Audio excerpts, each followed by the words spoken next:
Justin Timberlake and Mirror Mirror from his new album. Now, this evening in Lawlors Hotel, out in the back of the hotel, is going to be a marvellous barbecue and all sorts of beautiful food being produced by Conor Foran, the head chef in Lawlors Hotel. This is a man with an unbelievable talent, trust me. We've just tasted right now some of his wild garlic pesto, and that wild garlic was growing this morning and now it's sitting in front of me, and with some beautiful lamb chops around as well. Conor, I'm making a mess of this, but tell me about the pesto first. The pesto, yeah, I was out in Clonade this morning and I was picking some garlic, wild garlic of the flowers, and this is what you have. 3 hours ago this was in the ground, right, with a lot of oil, lemon juice, and some cheese and different nuts blended up, and that's what you have. It's hard obviously to describe tastes, it really is, but this is kind of lemon. What else have we got in here? You have cheese in there, you have nuts, mixed nuts, and then you have the garlic from the leaves it's itself. The freshness of the garlic that's really bursting out through it. Yeah. That's what I'm really tasting here, you know. And the colour tells you everything. I mean, just how fresh it is. You eat with your eyes, isn't that what they say, first of all? Yeah, absolutely. So this will be one of the dishes now you'll be serving tonight, the barbecue? Yeah, and I'll be making this tomorrow as well at the raw food demonstration. Of course, that is raw food, isn't it? Absolutely, yeah, fresh raw food, yeah. Let's just talk a little bit more about tonight's menu, first of all, then. Yeah. And there's, what do you have, paella? We're doing our own version of a paella. We're doing barley instead of the risotto rice. Yeah. So we got the chorizo, the You're chicken. a big fan of that barley, aren't you? I like the barley, yeah. Yeah, I've seen you cook it before at Lismore Castle. That's right, roast vegetable barley. Which is something we would have eaten here a lot more in, I suppose, a couple of 100 years ago. Yeah. Well, I mean, I try to give it a local flavour. That's basically what we're doing here, so that's the thought behind that. Okay, slow-cooked shoulder of lamb, beautiful. Yeah. Smoked pork belly. Smoked pork belly, yeah. I mean, a lot of people use the pork belly, but just that little bit of smoky flavour makes it a bit more palatable, I find. Will it be crispy then as well? Or? Yeah, there'll be a kind of a sweet chilli glaze on it, so it'll be slow-cooked, maybe just for an hour and a half, because they're kind of thin, and then we finish it on the barbecue with gets crisped it up. I'm telling you, seaweed and vegetable lasagna with smoked tofu. Yeah. We're going mad for the seaweed at the moment. There's a couple of events happening over the weekend as well. Yeah. And there's that company Sea of Vitality, of course, that just come out with seaweed breads here. That's right, yeah. I tasted some of that. It's really good. It is, isn't it? Yeah, well, this is kind of just for vegetarian people. I mean, there are a few out there. Yeah. All respect to them. Yeah. You can spot them with the healthy glow, you know, it's very easy. But see, this is the thing a lot of people complain, a lot of vegetarians complain about, that they go into a restaurant and it's like they get the vegetarian option is like pasta bake or something, you know. Yeah, stir fry. Yeah. This is a lot more what they'd be looking for.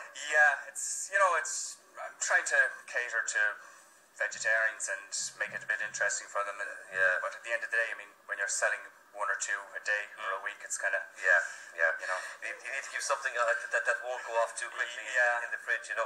And all served, of course, with Baron's Blas and Connor's. Baron's Blas dropped in their Blas this morning. Yeah, fresh as the day. Yeah, and then I have an unusual thing here. It's quinoa. It's a grain, and the unusual thing about quinoa is for vegetarians, a lot of concern is getting calcium and protein, and there's a type of proteins are broken down into like amino acids, and you get a full protein, and not all vegetables have complete protein. So beans might have a certain amount, and then the rice might have a certain amount. But this quinoa is one of the few vegetables that has full protein, it's called. Have you heard that story? I've told this before there about the quinoa that was actually banned by the conquistadors in South America in the 1600s. No, I haven't heard that. I know it comes from down there. I don't know the story though. The locals there, right, they could fight forever. Right, they just keep going and going against the Spanish when they came in there, you know. Yeah. And they couldn't figure out why it was. Then they figured out it was because they all were eating on this quinoa. So they made them really powerful, really strong. So they banned it and had to go up into the mountains then, is where they kept growing it. And it wasn't until maybe 200 years later that it came back down and became more popular again, you know. That's interesting, you know? And actually quinoa has been given a space in space travel. It's that good. Is that right? Yeah, and I think this year is the year of quinoa. So it's the year of quinoa. It is. If you see it down, it's Quinoa. So quinoa. But quinoa is the pronunciation. Potato skins with black pudding, and we have some of those here. I do. I have two types of potato skins. One for the meat eaters, obviously. And then broccoli and cheese on the other one. So that's our kind of vegetable and potato options for tonight. but then your dessert as well. Now, talk to me about tomorrow. Talk to me about the raw food. Tomorrow we're doing this, it's called the Raw Food Revolution at 2 o'clock in the town hall. And going to be myself, Jess Keane, and Natasha from Natasha's Living Foods. We're going to be just having a discussion, doing some demonstrations and some ideas about raw food.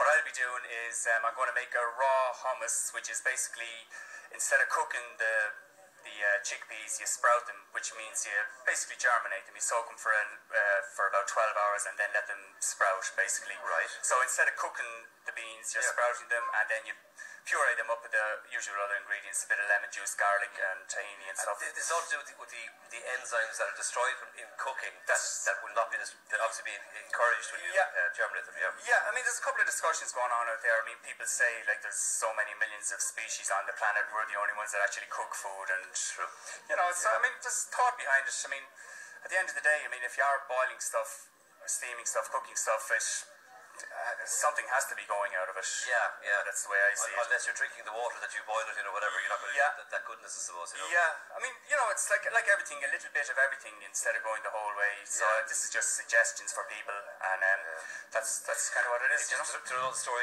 my great grandmother was a district nurse, and the traveller women used to call by, and they'd ask her to hold on to the cabbage water. And then they drink the cabbage water, the travelling women would, because they thought it had such goodness in it, and iron and all the rest, you know. So we were just boiling out of it. A lot to be said for all that. Especially back in the day when we used to boil out of the cabbage, you know. Anyway, so this is the Raw Food Revolution. This is happening 2 and 3:30 tomorrow afternoon. And what else do you have here that gets I'll be doing a big thing I do every day myself is vegetable juice, carrots, beetroot, celery, apple, turnip, garlic, ginger, tomatoes, and it's a vegetable juicer. It's a kind of a different process in squeezing it. It's kind of like a grater, and you get the juice out of it. So that's the way I'd be doing raw food. And you do look the picture of health, I must say. You know, not a pick on you, like your skin is glowing. So you're doing something right. Yeah, well, I mean, you know, it's kind of how are you going to eat 4 or 5 raw carrots, a raw turnip, a raw beetroot? I mean, honestly, you know, I mean, let's be real. So the way I do it is I juice it. So I'm going to demonstrate that way. Another thing I'd be doing is guacamole, and mixed with tomatoes. And there's a few schools of thought out there about, people are always concerned about not using fat and low fat this and low fat that, but actually